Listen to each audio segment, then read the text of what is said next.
Une shela intéressante dans Ilchot Tevilat Kelim.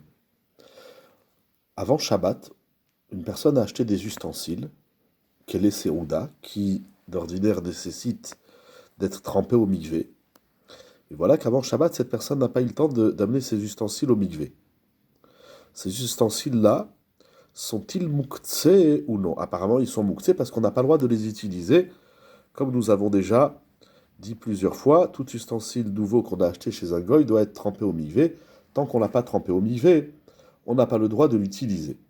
Donc, puisqu'on n'a pas le droit d'utiliser cet ustensile, apparemment, nous allons dire que cet ustensile est mouktsé pendant Shabbat.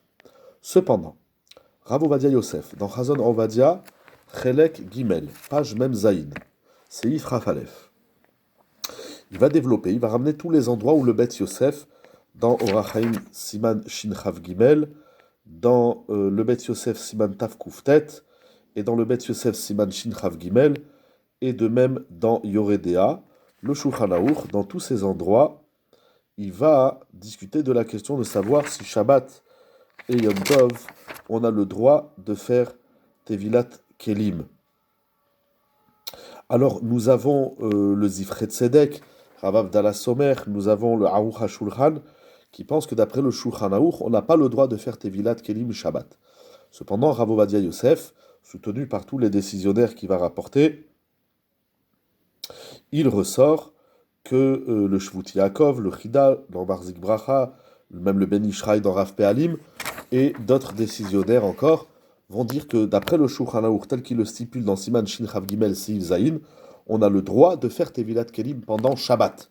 Donc ça veut dire que si avant Shabbat, on a acheté un ustensile qu'on n'a pas pu amener au mikvé, cet ustensile n'est pas mouktsé, puisqu'il est tout à fait possible de tremper un objet au mikvé pendant Shabbat. Bien sûr, je ne parle pas ici de la question comment on va le transporter jusqu'au mikvé. Je ne rentre pas dans cette question. Bien sûr, Shabbat, on ne porte pas.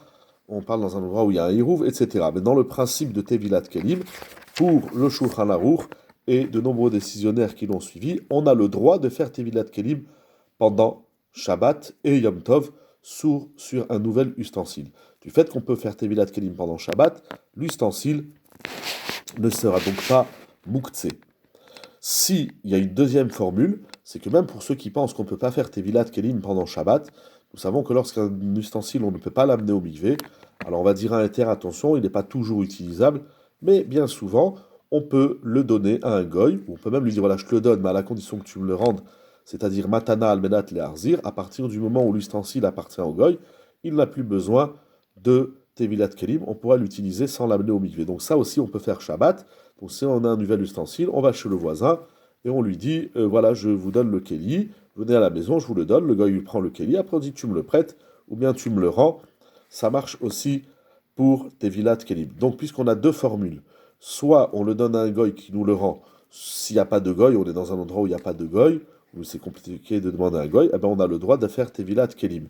Donc puisque cet ustensile nouveau, on a deux manières de le dispenser de son mikvé, soit en le trempant en mikvé, soit en le donnant à un goy, ce qui fait qu'un ustensile nouveau qui n'a pas été trempé avant Shabbat n'est pas mouktsé.